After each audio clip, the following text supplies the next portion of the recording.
ថ្នាំសម្រាប់មេរោគអាចជួយព្យាបាលអ្នកស្រីជាបានតែពួកជប៉ុនដណ្ដើមយកទៅអស់ហើយចាប់ពីពេលនេះយើងនឹងធ្វើជំនួញជាមួយជប៉ុនអ្នកណាមិនចង់នៅជាមួយយើងប្រាប់មកចុះតទៅមិនមែនជាកូនចៅយើងទៀតទេចែកផ្លូវរៀងខ្លួន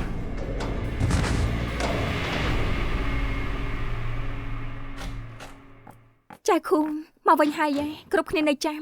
មកគ្រប់អស់ហើយមែនទេដែលហៅអ្នកទាំងអស់គ្នាមកព្រមមានគោលបំណងតាំងពីសៀងហៃត្រូវរឹបអូសក្រុមពិសេសយើងបែកខ្ញែកក៏ពិតមែនតែជនជាតិជប៉ុននៅតែធ្វើបាបសម្រាប់ប្រជាជនយើងជនជាតិចិនមិនឲ្យគេជន់ឈ្លីនោះទេដែលហៅមកព្រោះចង់ឲ្យបង្កើតក្រុមប្រឆាំងជប៉ុនធ្វើគ្រប់មធ្យោបាយប្រឆាំងនឹងពួកវាបានពួកយើងចូលរួមដែរជប៉ុនត្រូវសងដោយឈាមមែនហើយពួកយើងត្រូវតែកម្ចាត់មនុស្សក្បត់ជាតិជំហានដំបូងគឺយកក្បាលកុងសៀវសាននិងឈៀវអាធៀនសែនឲ្យជនជាតិចិនដែលត្រូវវាសម្លាប់ទាំងអស់ល្អណាស់ខ្ញុំមិនយល់ទេហេតុអីធ្វើឲ្យឈឿនខ្លាចជាជឿបែបហ្នឹងមិនមែនទ្រង់ខឹបខិតនឹងពួកជប៉ុនថែមទាំងឈឹមតិចសម្លាប់សំបីតបងធំស្ងប់អារម្មណ៍សិនពេលនេះពីរអ្នកខ្លាចជាចំណិតរបស់ជូកិនជីហើយមានទាហានជប៉ុនជួយចង់ចាត់ការមិនមែនជារឿងងាយទេចៅខួននិយាយត្រូវចង់ចាត់ការពួកជប៉ុនត្រូវរៀបចំផែនការឲ្យបានល្អមិនអាចឆេវឆាវបានទេឈប់សិនពីមុនក្រុមពិសេសឈៀវអាធៀនជាអ្នកដឹកនាំពេលនេះក្រុមឈាមក្តៅប្រឆាំងជប៉ុនឲ្យអ្នកណាបញ្ជា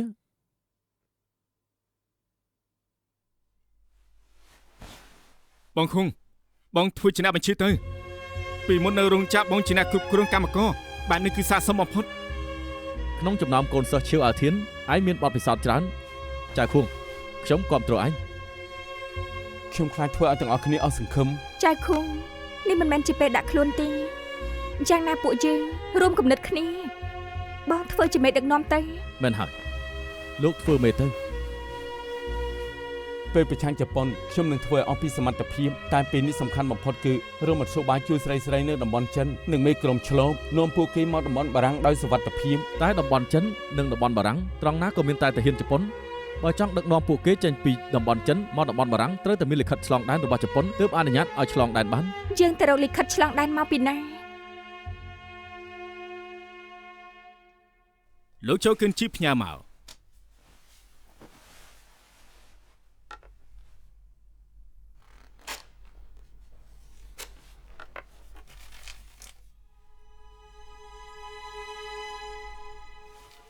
លោកជូកិនជី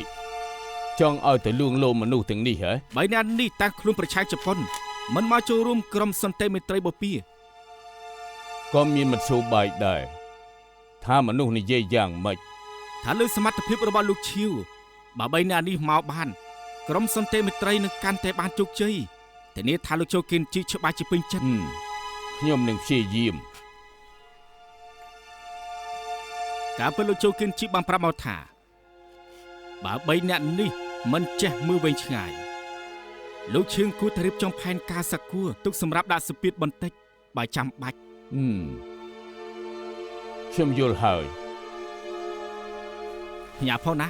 លាហើយបានលាហើយ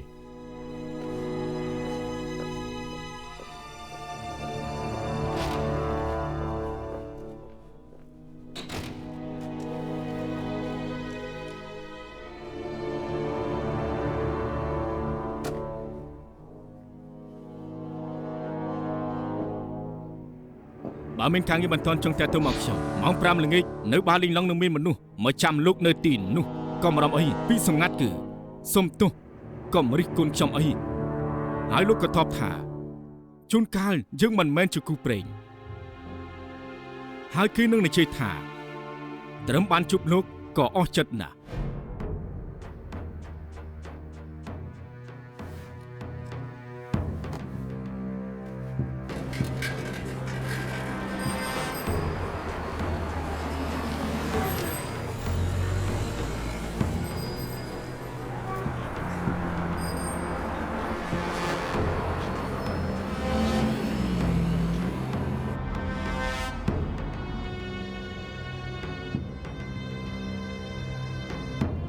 យើងត្រូវគេតាមដាន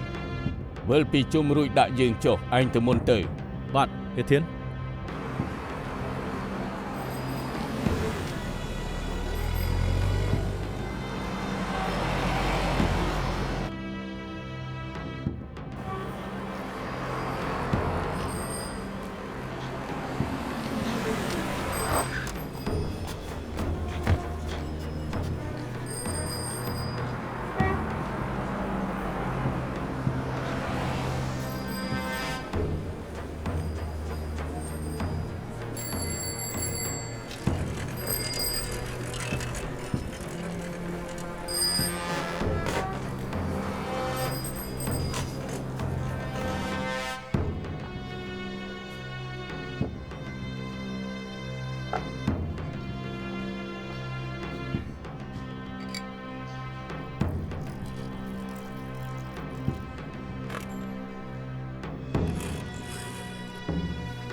សុំទៅផងកុំរិះគន់ខ្ញុំអី ហើយគេក៏នឹងនិយាយថាសុំទោសកុំរិះគន់ខ្ញុំអី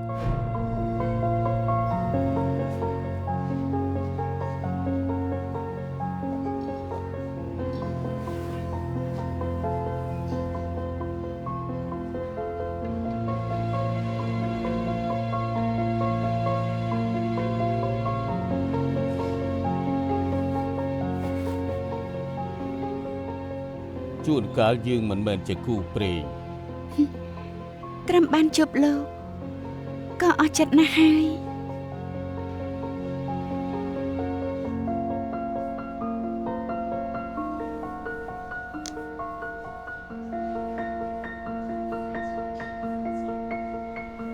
មានមនុស្សឃ្លាំមើលយើង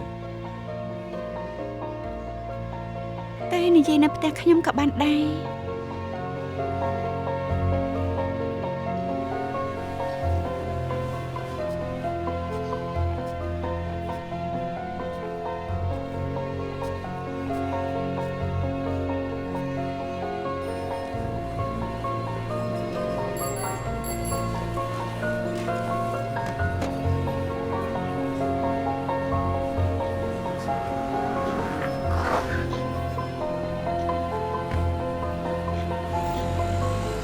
បើចាំទៅ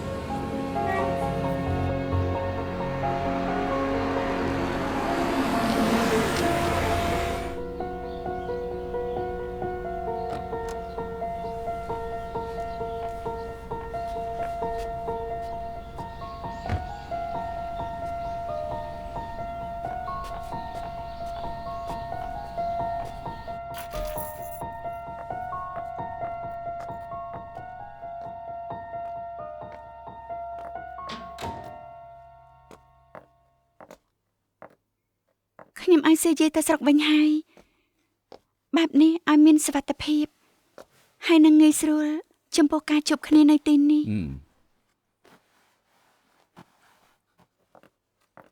ហេមិនបាច់ទៅមើលទេបណ្ដោយឲ្យគេគិតថាយើងតាក់ទងគ្នា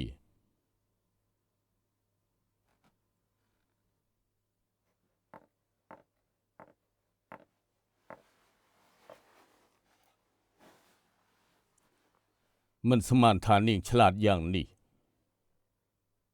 តែស្មានមិនដល់ពិតមែនថានាងជាមនុស្សដែលកងបញ្ជាការបញ្ជូនមក ខ្ញុំក៏ស្មានមិនដល់ដែរព្រោះរឿងទាំងអស់វាបថុចញឹកពេក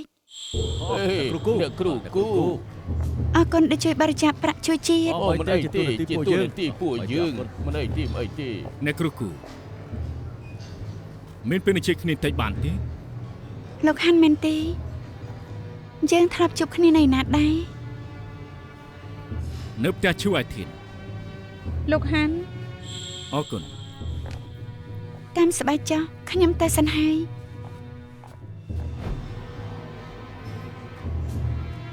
ចង់ឲ្យខ្ញុំជួយធ្វើការមែនទេ មានមិត្តម្នាក់មកប្រាប់ខ្ញុំថា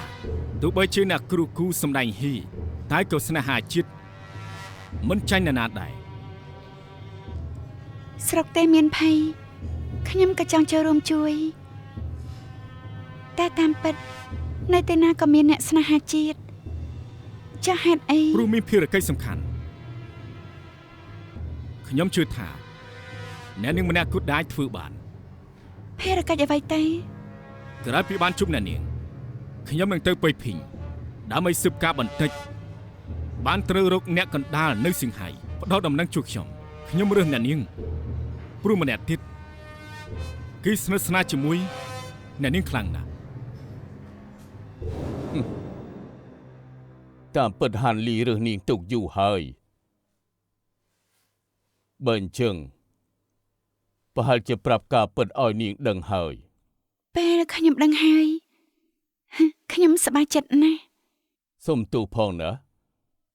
ថ្ងៃនោះខ្ញុំប្រើសម្ដីធ្ងន់ព្រោះមិនចង់ឲ្យនាងជាមួយយាយឡានមកពាក់ព័ន្ធព្រោះវាគ្រោះថ្នាក់សុំទោសណា ការពិតទៅក្នុងចិត្តខ្ញុំលោកមិនដែលជាមនុស្សក្បត់ជាតិព្រោះតែខ្ញុំដឹងលោកមិនមែនមនុស្សខ្សត់ទឹកចិត្ត ហេតុអីក៏ដឹង លោកប្រហែលជាចាំមិនបានលោកធ្លាប់ប្រាប់ខ្ញុំថាដើម្បីប្រទេសជាតិសុខចិត្តលះបង់គ្រប់យ៉ាងអ្នកដែលព្រមពលីដើម្បីជាតិជាមនុស្សក្បត់ជាតិយ៉ាងម៉េចបានតែមួយរយៈនេះលោកសុខចិត្តបង្ខំចិត្តមិនដឹងថាពេលណាបានចប់លោកសុខចិត្តធ្វើមនុស្សបាបឲ្យគេនិយាយដើមដល់កូនចៅរត់ចាស់លោកអស់ខ្ញុំសោកស្ដាយចំនួនលោកណាស់សោកស្ដាយណាស់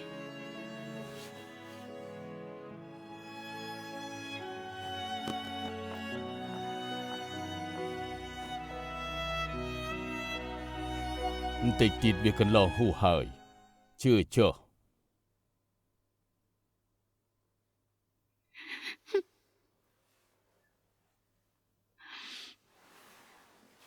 មានដំណឹងសំខាន់ណាស់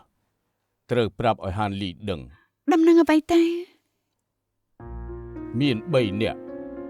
ចាំឈ្មោះពួកគេឲ្យច្បាស់ម្នាក់ឈ្មោះខុងអ៊ីឈីងឈ្មោះឈិនលើស៊ិនម្នាក់ទៀតហុងស៊ីស៊ីងម្នាក់ជាម្ចាស់ធនាគារម្នាក់លក់ដែកម្នាក់ទៀតដើរកប៉ាល់3នាក់នេះមានឋានៈខ្ពស់នៅតំបន់បារាំងពួកជប៉ុនចង់អូសពួកគេមកធ្វើគ្នាតែខ្ញុំដឹងថាពួកគេច្បាស់ជានិយាយពួកជប៉ុនច្បាស់ជាចាត់ការពួកគេត្រូវចេញពីសៀងហៃភ្លាមលោកចង់ឲ្យលោកហាន់នាំពួកគេចេញពីសៀងហៃ3នាក់នេះមិនគួរបង្ហាញខ្លួនទៀតទេឲ្យកងបញ្ជាការនាំពួកគេចេញពីសៀងហៃឲ្យបានឆាប់បើអញ្ចឹងលោកប្រាប់ពួកជប៉ុនថាម៉េចមានច្រើនអ្នកចង់ធ្វើការឲ្យជប៉ុនផ្ញើបញ្ជីឈ្មោះយ៉ាងម៉េចទៅឲ្យក៏បានប៉ុន្តែ3នាក់នេះត្រូវឆាប់ចេញពីទីនេះ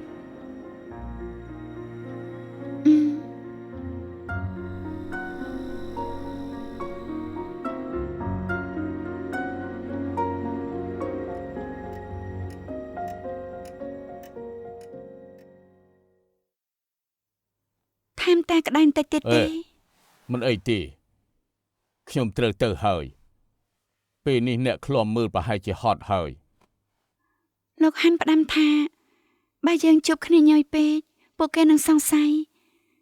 ពេលនេះទូរស័ព្ទប្រហែលត្រូវលួចស្ដាប់ហើយបើចង់ជួបខ្ញុំក៏សរសេរសម្បត្តិតាមដែលខ្ញុំប្រាប់មុននេះបានហាន់លីភ្នែកមុតដែលរើសនាងតែវាគ្រោះថ្នាក់ណាស់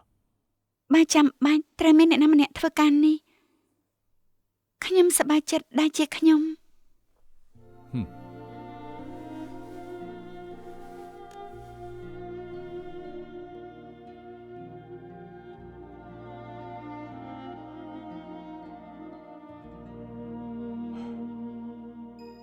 ប្រយ័ត្នខ្លួនផងលោកក៏ដូចគ្នាដែរលីហើយ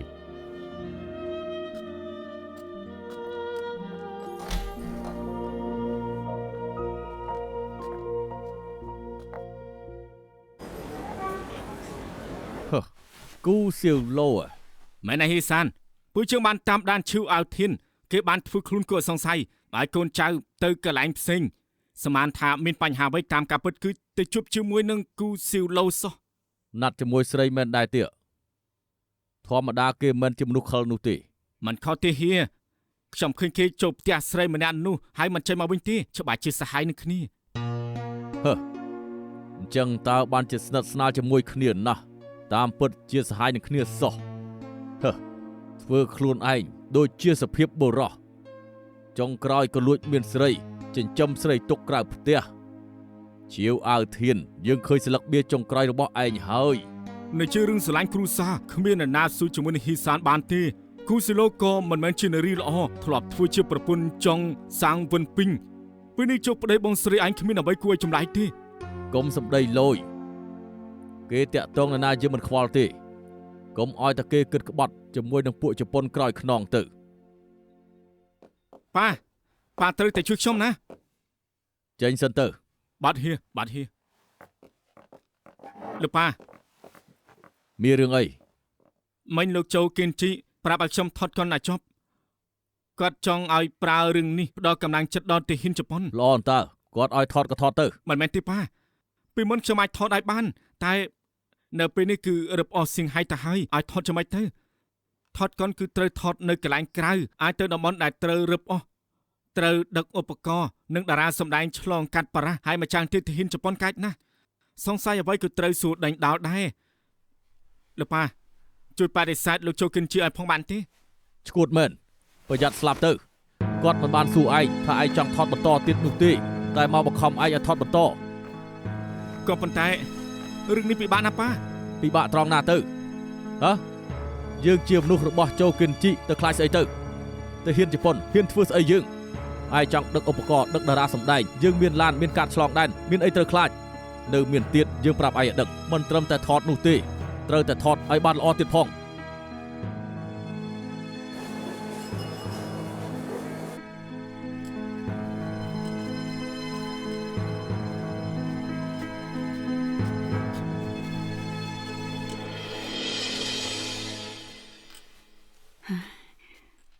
អ្នកស្រីកុង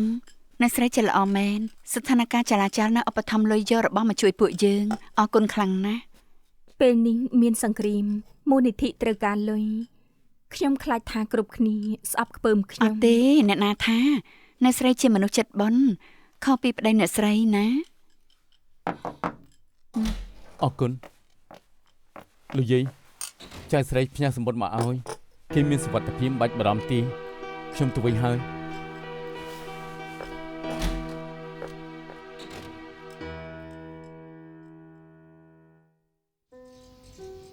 ឯងផ្ដេសផ្ដាស់មែនសៀវយ៉ាវណាត់ពេលណាក៏មិនដែលមក ចង់មកណាពួកឯងក៏បានដឹងដែរនៅពេលនេះប៉ាខ្ញុំគឺជាមនុស្សក្បត់ជាតិខ្ញុំមិនហ៊ានចេញមកក្រៅផ្ទះទេ បានន័យថានៅមានគុណធម៌ខ្លះហើយណាស់ក៏គិតដូចជាពួកយើង ធ្វើមុខស្ងួតធ្វើអីទៅហើយណាស់ក៏បានថតកុនសបាយពួកយើងចំណែកឯងណាអើយស្ថានភាពសៀងហៃដុនដាំគ្មានរបស់ហូបកន្លែងស្នាក់នៅមានតែឯងប្រកែដឹកនាំក្រុមថតទាំងក្រុមចេញចូលតំបន់បារាំងនិងតំបន់ចិនគ្មាននរណាហ៊ានកាក់ឯងទាត់តែសោះ ព្រោះឡានខ្ញុំគឺមានការឆ្លងដែនរបស់ពួកជប៉ុនពេលនេះគឺមានការឆ្លងដែនចង់ធ្វើអ្វីក៏បានដែរ សៀវយ៉ាងណាត់ឯងចេញមកក្រៅពីជប់លៀងហើយនៅមានរឿងចង់ពឹងឯងសូមខ្ចីឡាននឹងការឆ្លងដែនបានទី យកទៅធ្វើទៅ មានកបាស់ត្រូវដឹកទៅតំបន់បារាំងបើដល់ពេលកំណត់ហើយដឹកមិនបាននោះច្បាស់ជាខាតដើមធ្ងន់យើងគ្មានឡានគ្មានការឆ្លងដែនទើបមិនអាចឆ្លងបាន ហើយជប់សិនតំបន់ចិនគឺមានការហាមដឹកអីវ៉ាន់អ្នកណាដឹកអីវ៉ាន់ទៅមិនបានទេបើពួកជប៉ុនដឹងគឺធន់ធ្ងរណាស់ណា សៀយ៉ាយឯងជាមួយចៅខួងធ្វើមិត្តនឹងគ្នាតាំងពីក្មេងឲ្យគាត់ខ្ចីសិនទៅទុកថាធ្វើអំពើល្អ កាតនៅជាប់ខ្លួនឯងហើយជួយបន្តិចទៅបានដែរទេ មែនហើយ ក៏ប៉ុន្តែ កុំបារម្ភអីសៀវយ៉ាងខ្ញុំនឹងប្រយ័ត្នប្រយែងទោះជាជប៉ុនចាប់បានគ្រាន់តែរឹបអូសកបាស់គ្មានគ្រោះថ្នាក់អីទេ ខ្ញុំសុំត្រឡប់ទៅផ្ទះគិតសិនទៅសិនហើយណា ឈប់សិនសៀវយ៉ាងរឿងសុំខ្ចីឡាននឹងការឆ្លងដែនមិនចង់ឲ្យលោកពូកុងដឹងទេខ្ញុំខ្លាចគាត់យល់ច្រឡំ ដឹងហើយ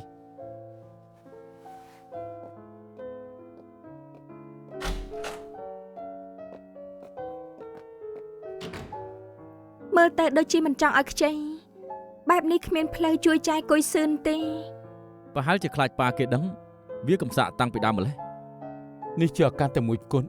គ្រោះថ្នាក់ប៉ុណ្ណាក៏ត្រូវសាមើលដែរ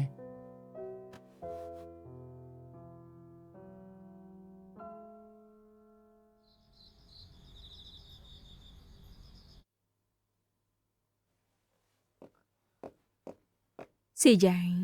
ម៉ាក់ ម្សិលមិញកូនប្រាប់ថាមានមិត្តភក្តិសុំខ្ចីឡានរឿងវាយ៉ាងម៉េច អើយប្រាប់ឋានៈជួបតាមពិតលីចៅខួងគឺចង់ខ្ចីឡានខ្ញុំឆ្លងដែនសោះរឿងថត់កុនក៏គួរឲ្យស្មុគស្មាញណាស់ទៅហើយនៅរោគរឿងឈឺក្បាលខ្ញុំទៀតចៅខួងគឺចង់ដឹកកបាត់ទៅតំបន់បារាំងកំពុងគិតថាគួរជួយឬអត់យ៉ាងណាក៏ជាមិត្តតែខ្លាចកើតរឿង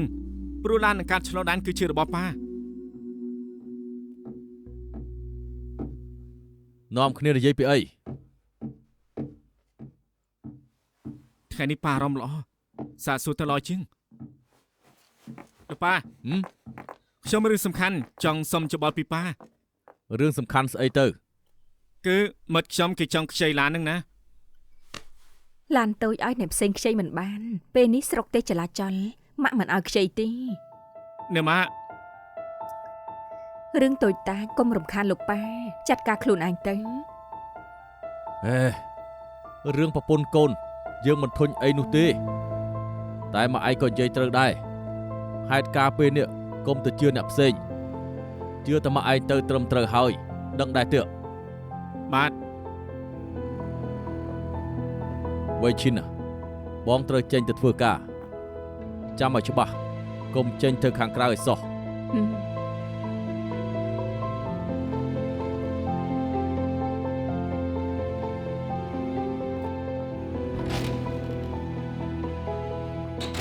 ម៉ាក់ចៅឃុងមិនបានខ្ចីឡានតូចទេមិនក៏ម៉ាក់និយាយអញ្ចឹង ព្រោះម៉ាក់មិនចង់ឲ្យប៉ាដឹងរឿងនេះម៉ាក់អនុញ្ញាតឲ្យចៅខួងខ្ចីឡាននឹងការឆ្លងដែន លោកយាយចៅស្រីផ្ញើសម្បត្តិមកឲ្យខ្ញុំទៅសិនហើយ ម៉ាក់ចាំបានហើយម្សិលមិញចៅខួងយកសម្បត្តិមកឲ្យលោកយាយនៅមូលនិធិ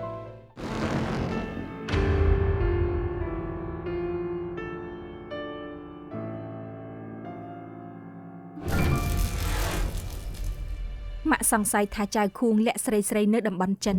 ចង់ដឹកមកតំបន់បារាំង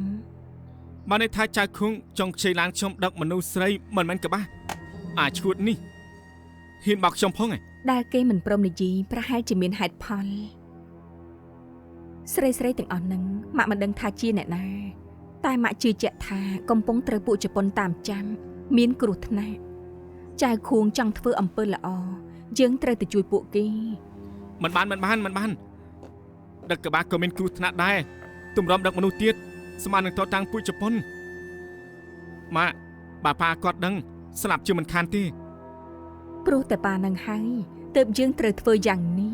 គាត់ជួយពួកជប៉ុនសម្រាប់ចិនអស់ប្រមាណអ្នកហើយទុកថាសន្សំបុណ្យឲ្យគាត់ជីវិតមនុស្សសំខាន់ណាស់សម្រាប់ថាស្អែកយកលិខិតឆ្លងដែននឹងឡានយកទៅឲ្យចៅខួងហើយប្រាប់គេទៅបើត្រូវការឲ្យជួយម៉ាក់នឹងជួយគេ ម៉ាក់ថាម៉េច សម្រាប់ថាប្រយ័ត្នផងត្រូវរៀបចំផែនការឲ្យបានល្អកុំឲ្យឆ្លោះធ្លួចដាច់ខាត ម៉ាក់មិនអីពិតមែនទេ កុំខ្លាចអីបើប៉ាគាត់ចង់រករឿងក៏ប្រាប់ថាម៉ាក់ជាអ្នកបញ្ជា ក៏បានស្អែកខ្ញុំនឹងទៅរកចៅឃុងសូមឲ្យគ្រប់ចាំងរលូនគ្មានគ្រោះថ្នាក់ទេចុះ យ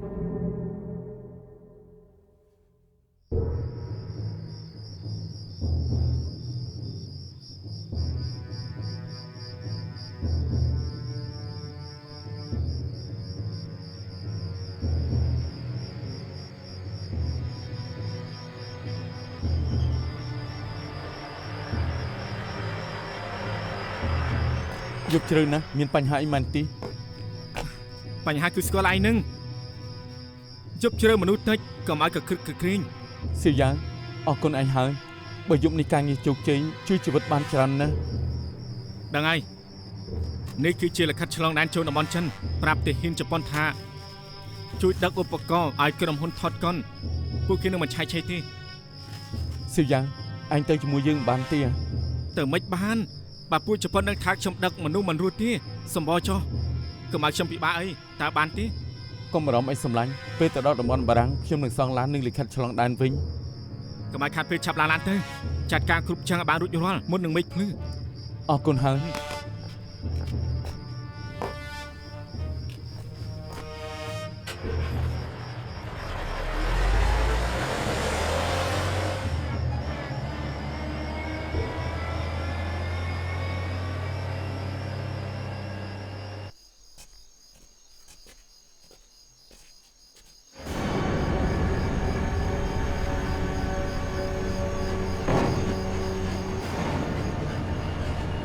ពួកយើងត្រូវប្រយ័ត្នខ្លួនកុំឲ្យលឺសំឡេងដាច់ខាតបើឆ្លងទៅដល់តំបន់បារាំងគឺមានសុវត្ថិភាពហើយ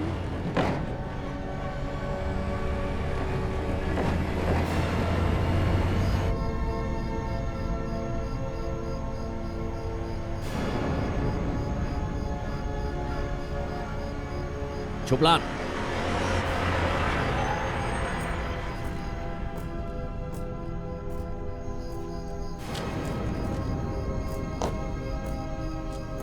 លោកជានរណាចង់ទៅណា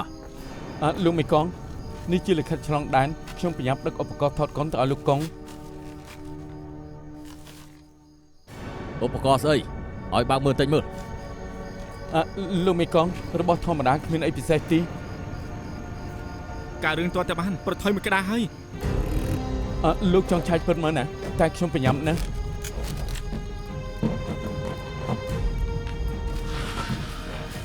ណែមិនទាន់ទៅទៀតទេចាំជួឲ្យមិនឃើញមក អូអ្នកប្រុសកុំ ត្រូវឲ្យខ្ញុំមកខ្លួនឯងមែនទេសឹកពេលណាដឹកដល់កន្លែងទៅម្ដងទៀតថាសៃនេះត្រូវថត់កុនឲ្យលោកចូលគិនជីណា សុំទោសផងអ្នកប្រុសព្រោះលោកមេកងប្រញាប់ចង់ឆែកឡាន ហាឡានលោកចូលគិនជីលោកចង់ឆែកហ៎ អូអត់ទេបើអញ្ចឹងមិនចាំបាច់ឆែកឆេទេសំខាន់គឺធ្វើឲ្យលោកចូលគិនជីមិនខូចការសំណាងល្អ អរគុណ បាទ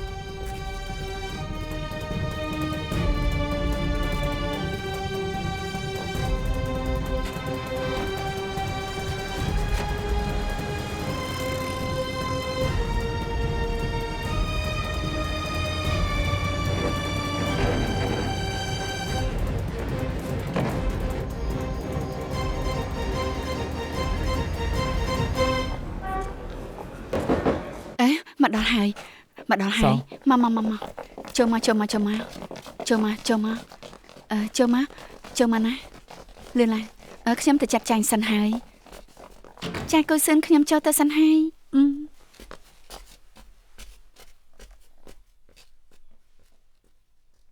ចាយគុយស៊ឿន វៃឈីន សៀយ៉ាងមិនយប់ជ្រៅម្លេះកូនម៉ាក់បារម្ភណាស់ បីទៅហើយម៉ាក់ចៃដនខ្ញុំមិនសប្បាយចិត្តបានជាតាមទៅទីហ៊ានជប៉ុនឃើញខ្ញុំហើយក៏ព្រមឲ្យឆ្លងដែន មិនហើយសោះអរគុណដែលព្រមឲ្យខ្ចីឡាននិងលិខិតឆ្លងដែន រឿងនេះជាតួនាទីយើង បើអស់កិច្ចការខ្ញុំទៅវិញហើយចែកគូសឿនខ្ញុំទៅហើយ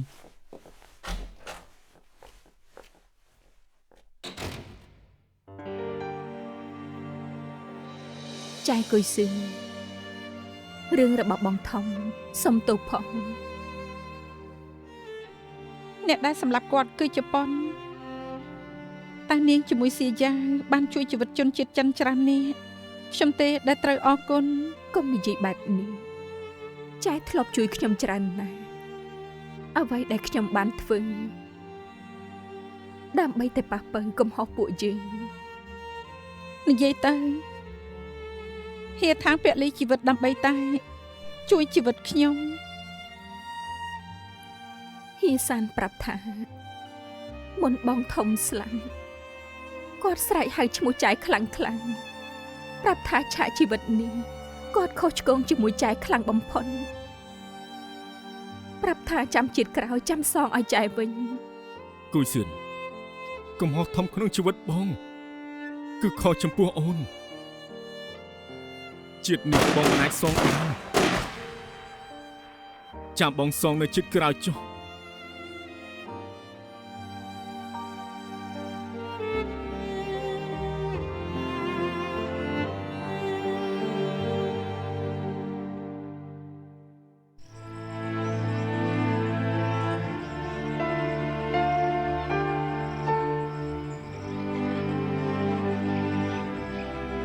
ថ្ងៃដំបូងដែលបងបានទៅដល់បារាំង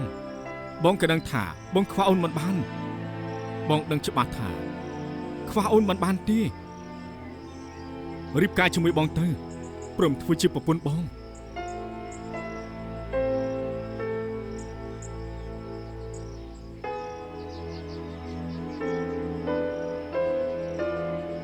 បងដឹងថោនចូលចិត្តផ្កាគុយហួរបងដាំដោយផ្ទាល់ដៃ ដែលដាំដើមនេះចង់បញ្ជាក់ន័យថាគឺដើម្បីចាប់ដើមថ្មីឬមិនល្អឲ្យវាកន្លងផុតចុះយើងចាប់ដើមជាថ្មីបានទេ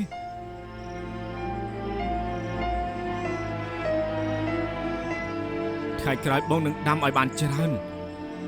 ដាំឲ្យពេញ ពេលផ្ការីកប្រកាសជាស្អាតហើយដល់ពេលនោះចាំជើងមកមើលជាមួយគ្នាត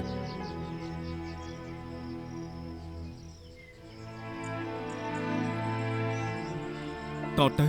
ត្រូវតែប្រយ័ត្នខ្លួនកុំបារម្ភអីបងត្រូវតែមិនខាត់អីចាំជួបគ្នានៅតំបន់បារាំងចុះ ខ្ញុំនឹងចាំលោកនៅមាត់បឹង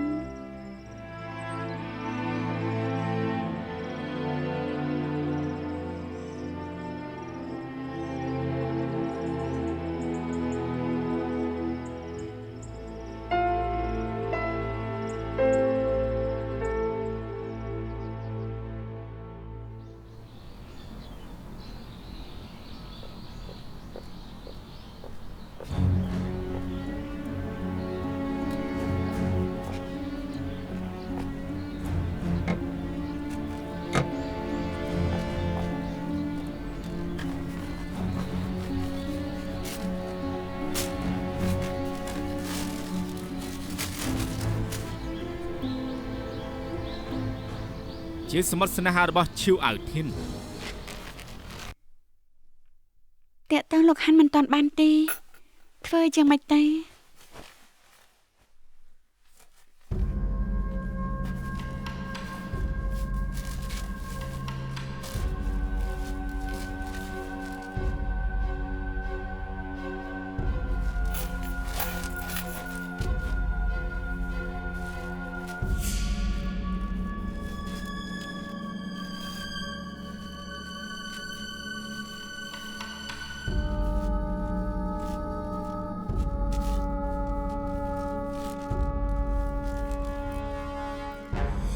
ពេលសល់តិចឆាប់ទៅរកលោកខំលេចាខួងអ្នកគ្រូកុមារហើយសំខាន់អ្នកគ្រូបានលេខាស្អាតដល់ហើយត្រូវហើយឆាប់ឡើងសំខាន់លេខាសំខាន់លេខាផងលេខាខ្ញុំមកតែជាស្អាតហើយលេខាហើយសំខាន់លេខាស្អាតដល់ហើយសំខាន់លេខាផងមកលេខាមួយ ខ្ញុំសុំហត្ថលេខា សំខាន់លេខាផង ខ្ញុំសុំមួយដែរ អ្នកគ្រូពិតជាស្អាតមែន សុំហត្ថលេខាមួយមក អរគុណហើយអរគុណអូយ សុំផងខ្ញុំមិនបានទេជប៉ុនចង់ចាត់ការខុសអេឈិនឈិនលើសិននិងហងស៊ីសិនជួយនាំចេញពីសៀងហៃ មែនហើយឈៀវអាវធានហៅខ្ញុំចូលក្រុមសន្តិមេត្រីអាស៊ីបូព៌ាតែខ្ញុំបដិសេធហើយ ខ្ញុំបានតម្រុយប្រកាសមកលោកបដិសេធពួកជប៉ុនក៏បញ្ជាឲ្យឈៀវអាវធានចាត់ការពលលោក ឈៀវអាវធានចង់សម្លាប់ពួកយើង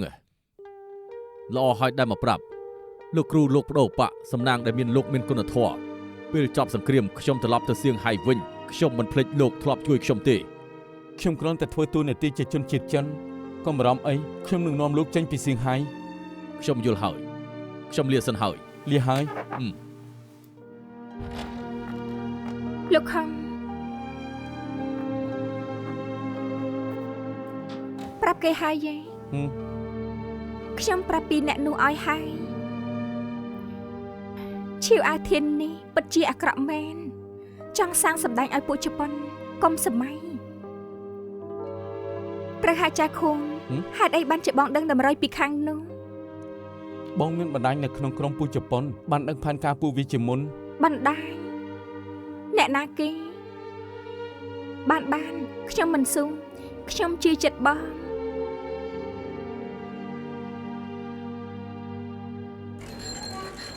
មិនដឹងថាហេតុអីទេទើបឈៀវអាវធានហើយឈ្មួញដូចជាពួកយើងមកហូបបាយពេលនេះឈៀវអាវធានបង្ហាញមុខថាធ្វើការឲ្យពួកជប៉ុនមហាមកពេលនេះច្បាស់ជាមិនស្រួលហើយអាចស្លាប់ដោយមិនដឹងខ្លួនក៏ថាបានដែរ អេមកដល់លឿនមែនតើណោះអរគុណហើយអរគុណទាំងអស់គ្នាអរគុណ អូតកែឈៀវ លោកឈិនសួស្ដី តកែឈៀវ ហេលោកអ៊ីរំខានលោកហើយតោះអញ្ជើញអង្គុយទៅអញ្ជើញ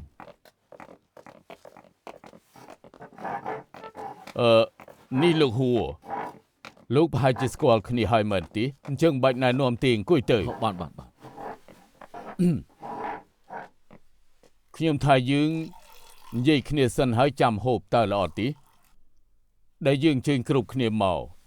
គឺព្រោះចង់ធ្វើជំនួញរួមគ្នាគ្រប់គ្នាប្រហែលជាដឹងច្បាស់ថានៅពេលនេះខ្ញុំ ចាប់ដៃជាមួយពួកជប៉ុនកំពុងបង្កើតក្រុមសន្តិមេត្រីអាស៊ីបូព៌ាគោលបំណងនោះគឺសង្ឃឹមថាអាចជួយតំបន់ដែលជប៉ុនគ្រប់គ្រងនិងតំបន់បារាំងធ្វើជំនួញរួមគ្នាបានជាចង់អញ្ជើញអ្នកទាំងអស់គ្នាមកនឹងហើយ ថៅកែឈៀវរឿងចំនួនពួកយើងធ្វើរៀងខ្លួន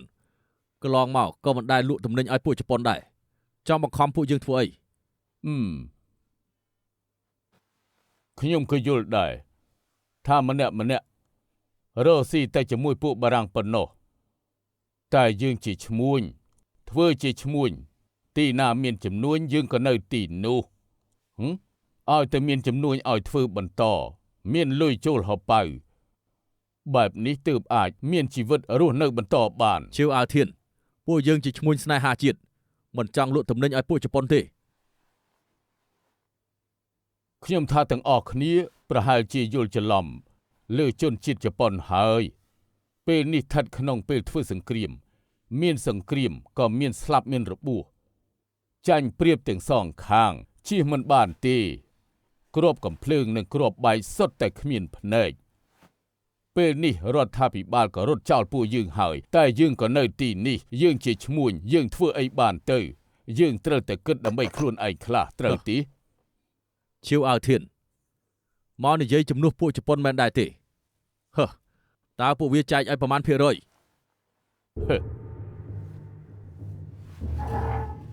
លោកអ៊ីលោកចូលសាច់រឿងលឿនមែនតើណោះមិញនេះលោកថាលោកជាឈ្មួញស្នេហាជាតិពេលនេះមកសួរថាចែកឲ្យប្រមាណភាគរយពីមុនលោកស្តុកកទុកលក់ថ្លៃពេលដែលមានអាសន្នអ្នកណាក៏ដឹងដែរលោកក៏ធូរធារពេលជាតិមានទុកខ្ញុំសួរលោកនេះមែនទេជាឈ្មួញស្នេហាជាតិ ហឺគ្មាននរណាម្នាក់ស្អប់លុយនោះទេបើស្អប់លុយលោកក៏មិនធ្វើឆ្កែបំរើជប៉ុនដែរលោកក៏មើលឃើញលុយដូចតែគ្នា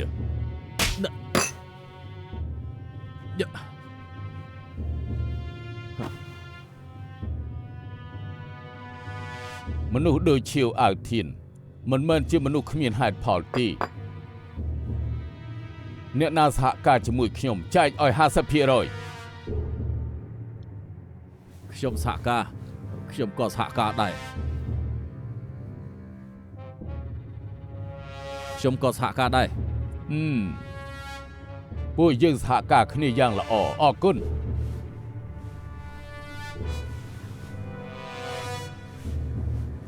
អរគុណហើយ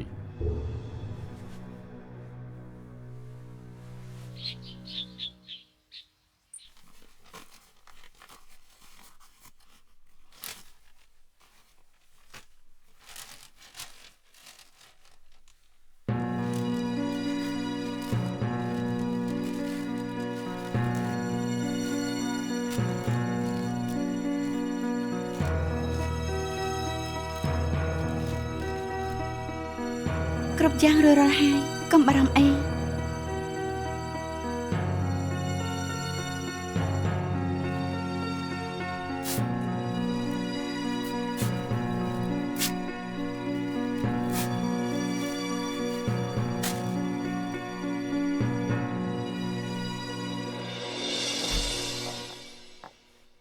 បងចង់ចេញទៅក្រៅហ៎ខ្ញុំឆុងតាយន្តសិនមកឲ្យ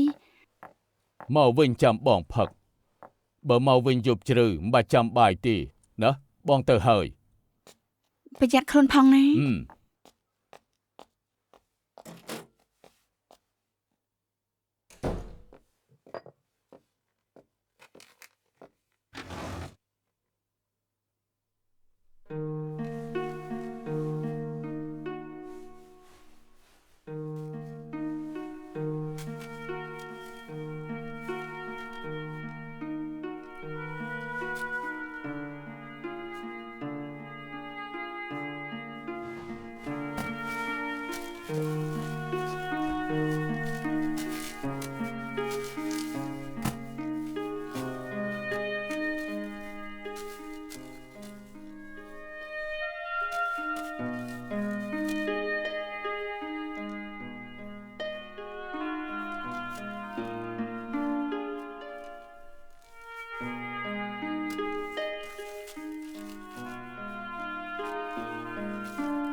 ហេធានជាទីស្រឡាញ់